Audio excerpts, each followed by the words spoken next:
audience. All the governors, they went inside. And Khan Sahib was in a great mood. We were saying, wah, wah, wah, wah, bahut achhe, kya baat. He started third rag also. And poor Jha's again asking me what to do. I say, you also go. So Mr. Jha also left. Nobody in the audience. Khan Sahib was still singing. And then suddenly, I think somewhere he realized that there's nobody in the audience. And then abruptly he stopped and he just said, "Kya yaar, zyada ho gaya. Aaj maine नहीं बड़ा." "Kya zyada ho gaya." मेरे खान साहब बहुत मजा आ रहा था, बहुत अच्छा. So you see, most of the classical musicians, they disconnected themselves with the audience. They didn't realize what they want. But there was another great singer of his time, Ustad Ghulam Ali Khan Sahib. He knew the pulse of, but he never sang too long. He will just finish at the right moment. And both these great singers, they sang for the films also. Ustad Amir Khan Sahib sang your Janak Janak Payal Baje, the title song. And Bade Ghulam Ali Khan Sahib in Mughal-e-Azam, he sang. Even Pandit Bhimsen Joshi sang in the film. So some musicians were recognized more, they were not so much known.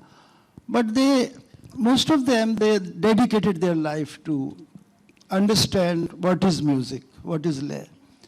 And my old forefathers and all of us, we were not allowed to plan our life. Just practice. You surrender yourself to God, surrender yourself to Guru. Don't think about tomorrow. And that was the lifestyle of classical musicians. So everybody practiced and practiced. Somebody was successful, somebody was not successful. But they continued the classical music. And it's almost like entering into a dark tunnel with the hope of sun rays someday. But it's a great pleasure to understand day by day the depth of music. What is music? In our country we say, Swar hi Ishwar hai. The music connects you to God. And whether it's a film song or European song or folk song or any song, it's all based on these 7 notes, Sa Re Ga Ma Pa Dha Ni and Do Re Mi Fa Sol La Ti. But the beauty of our music is not only improvisation. People always talk Indian music means improvisation. But the salient features are the slides and glides. Da, re, re, re, na, re, no, re, na, re, ta.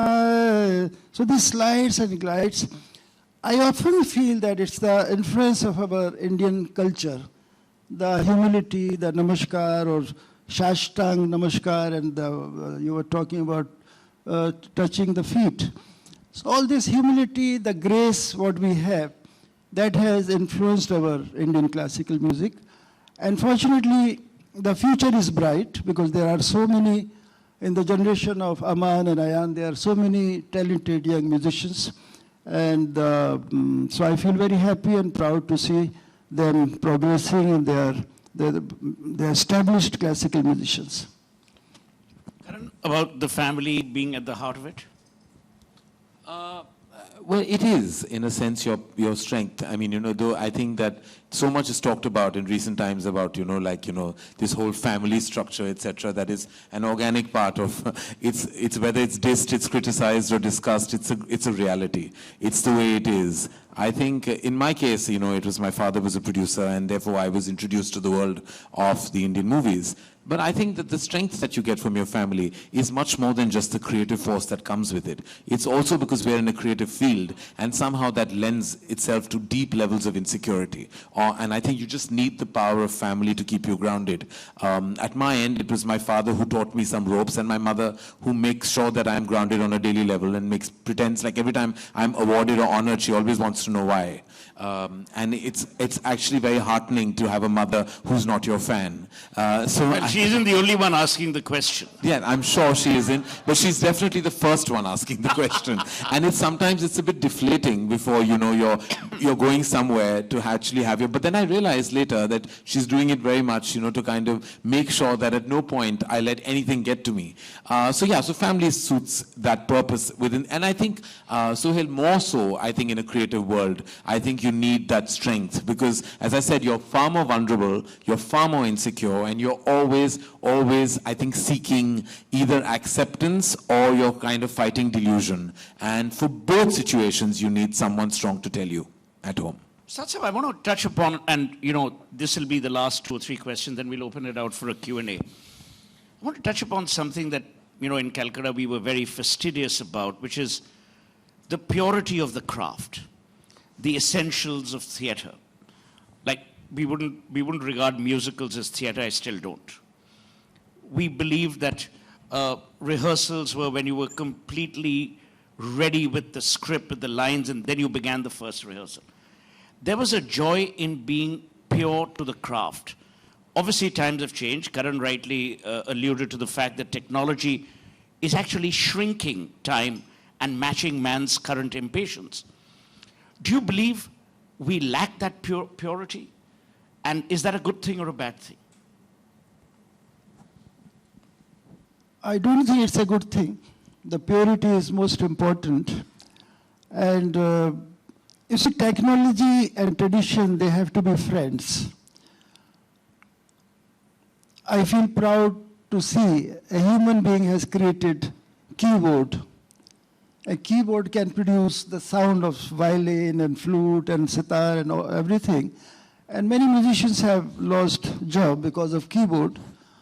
And thank God the keyboard can't produce sarod till now. Don't give them an idea. So I'm waiting to hear sarod from the keyboard. But you feel proud to see the cell phone and the fax machine and keyboard, the achievements of human being. But in our musical science, our 12 notes were realized even 5,000 years before. 5,000 years back. And today, in this time, nobody could create the 13th musical note. Everything, the whole world is connected with these 12 notes. Music has connected the whole world. And we are almost like one close-knit family, whether you sing lok sangeet or film sangeet or ghazal, bhajan, kirtan, anything. The same sound. In 13th century, the Sufi saint, Hazrat Amir Khusro, who created Qawwali, Qawl, Qalbana, he created a style of singing called Tarana. Tarana does not deal with language. Every song has a language, whether ghazal, tumri, dadra, lok sangeet, everything. He created a language of sound. He created language of syllables, tanatom, tadare, dirdridani. So as a tribute to Hazrat Amir Khusro, I have been composing many taranas. Tadare dani, tadare dani, tadani din, tanatanu, tadare dani, tadani din, tanatanu, tanun, tanun, taderena. Taderena, taderena, taderena, taderena, tadare dani, tadani dim, tanatanu, tananana dim, tananana, tananana dim, tananana, tananum, tananum, tananum, tadare dani, dakita takidam kita takita kita takita tadare dani, tadani dim, tanatanu.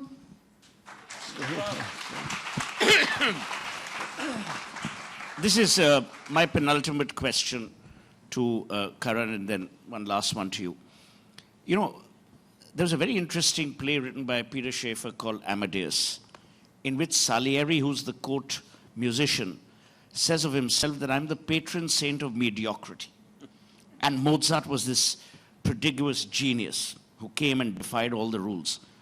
You, in many ways, have defied the traditional rules of cinema. When you take these risks, and the risks are both financial and reputational, what goes through your mind, and do you at times believe these risks are worth taking?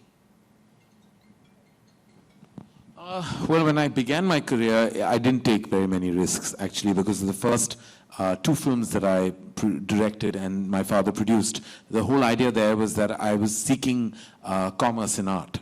And I think that was pretty much what my intention was, to make sure that my production house, Dharma Productions, could stand tall and gain, that kind of economic strength, which we hadn't before that. It's only in the last decade, and it's ironically after I lost my father, that I grew wings. Somewhere, I think the two are connected. I think his constant emotional surveillance may not have allowed me to take few chances in cinema. But when I take those chances, I make sure that it's done with a certain amount of strategy and intelligence. Like I'm always, and I want to be honest here and say that I never take a risk that is something that I know is going to bite me in a way that I will repent. There's always some kind of padding, and that does dilute the impact of the risk I'm taking. But I do definitely make sure that some of my bases are covered. So I'm not saying that, and I would say that honestly to you, that I'm not saying that any great risk I've taken has actually been really something that I should be afraid of. Barring a few, when I've made films like when I directed in an omnibus endeavor, where I directed a film in Bombay Talkies, which treaded upon homosexuality and how it is sometimes hidden because of society pressures and social pressures. And I did take that chance because I was making a different kind of film. And then there are other things that in life one talks about or seeks through modes of entertainment. Today I feel there's a lot more abandon, and I feel there's a lot more freedom that I exercise where it comes to my work. And to answer your question, what am I thinking? I've stopped thinking a lot. I think that's what one has started doing, is not thinking of ramifications, repercussions, or worrying what others say. Because there's really a saying in a Hindi song that says, "Kuch to log kahenge, logo ka kaam hai kehna." So I think you have to basically just become deaf to many, many words, because today opinions are available at every counter of life. Wherever you go, you wake up in the morning to opinions, you sleep and you're reading people's opinions. People have a lot of time in the world to give you their opinion. It's what you choose to take and what you choose not to. And I think I've decided that you can call it a really good midlife crisis. I'm 44 and I don't listen to people anymore. 44? Yeah. I thought you looked younger. Anyway, last question to both of you. Thank you. You said something polite to me, Sohail. I'm very honored. I thought you were saying you're 44. You don't look 44, but you used to. No. See, I don't believe in the politics of hatred. I believe affection has a much more charming virtue. I have 3 words to ask. Who are you? Kangana. Really? Then I'm going to run out of here. Okay, Ustadji and Karan, this is a very important question. Last year, published data told us there were 4 PhD scholars in Sanskrit in India. All 4 were Germans. The flip side of this is that our culture, there are more Indians living abroad who can recite the Gayatri Mantra. There are more people who visit temples and mosques, people of Asian origin, when they're overseas.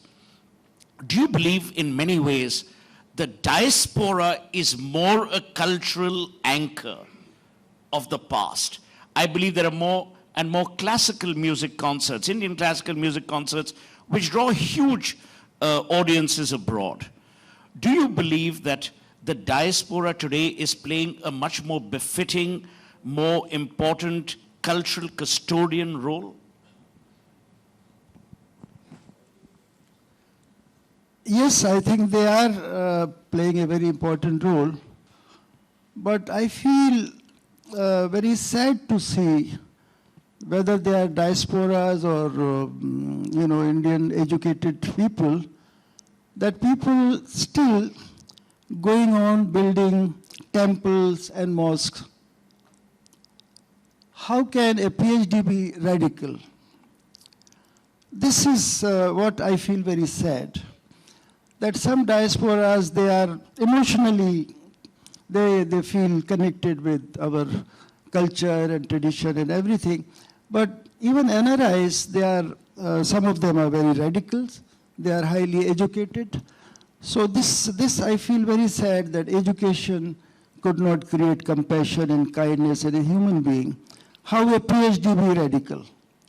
How a PhD be communal? So this is what I feel very sad. It's not in our country, but all over the world, we are suffering on account of this hatred towards each other. And my father not only taught me music, but he always tried to convey the message that all of us have a common God and we are the common race. सारी दुनिया का एक रब है, हम एक तरह से आते हैं, एक ही तरह से जाते हैं. There's no room for second God also. But I feel sad to see what is happening, the change all over the world. I wouldn't say only in my country, but all over the world. So there has to be, we respect NRIs. They invite us, and recently I performed in Royal Festival Hall. It was sold out show. So they show a lot of love to our tradition and culture.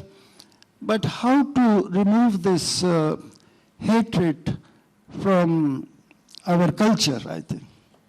Well, because you raised such a critical point, I'm deeply involved with the Tata Trusts, and when Swami Vivekananda and Jamshedji Tata were on a ship sailing, Swami Vivekananda didn't ask Jamshedji Tata to invest in a temple.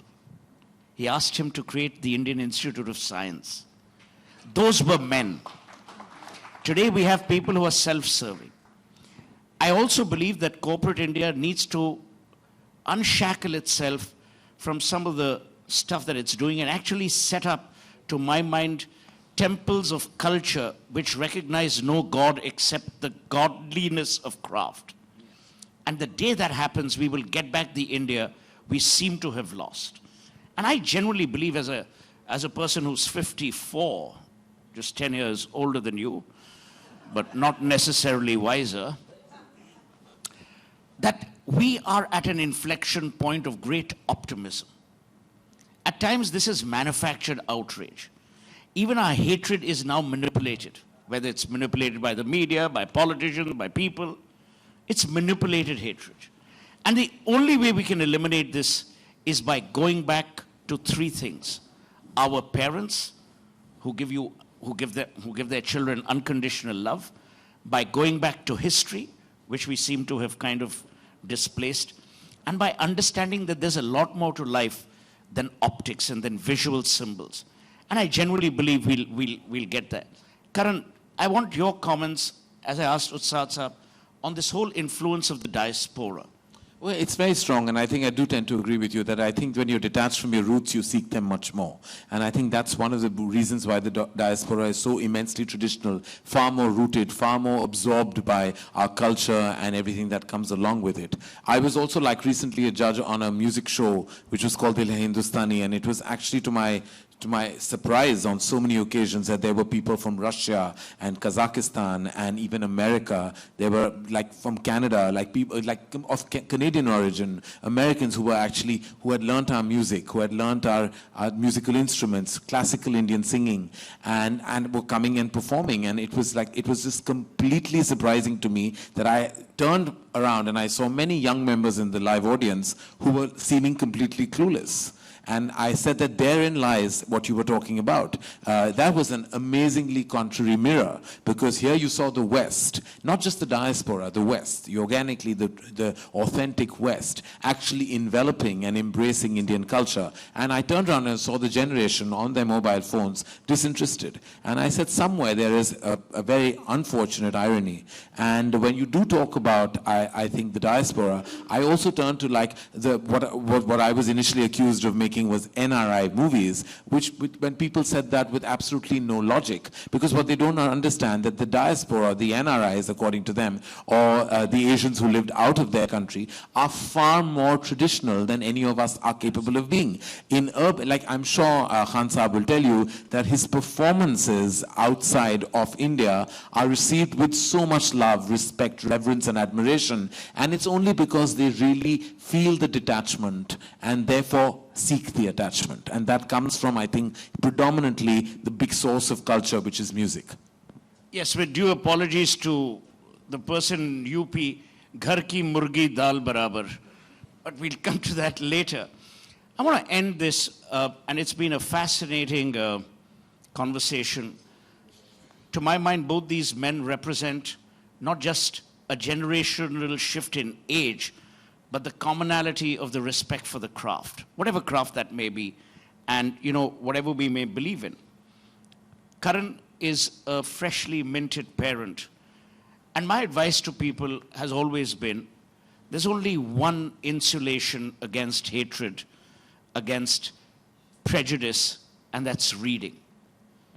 If we can create a society which revisits the scriptures, which revisits thought letters.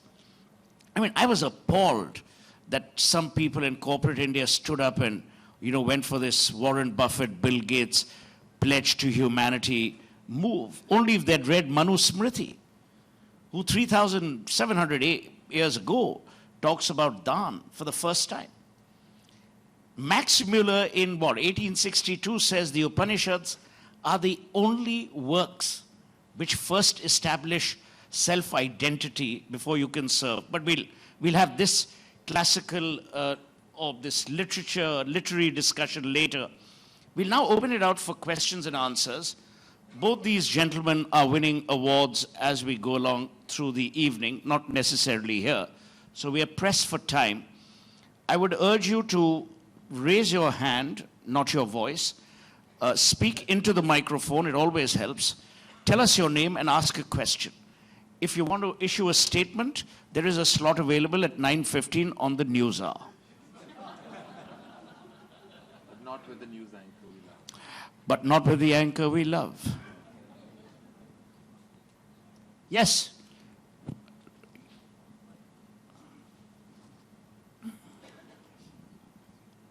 Ustad Sahab, it's a pleasure to be As here. I said, always speak into the microphone. It always works. My name is Rohit Lamba. Given the exponent of music you are and the legend you are, did you ever in this amazing journey ever hit a low? Did adversity ever strike you? Well, what he's basically asking is, were you ever in depression or did you feel low? Have you seen his wife? She can light up an entire metropolis with her energy. But sir, you answer the question. He's saying, did you ever feel low or sad or anything? This is very natural, you are not happy all the time in your life. So it's part of life, sometimes you feel sad, sometimes you feel you're not happy, or sometimes you are very happy. So this is what the music also conveys, that feelings. Through music you can feel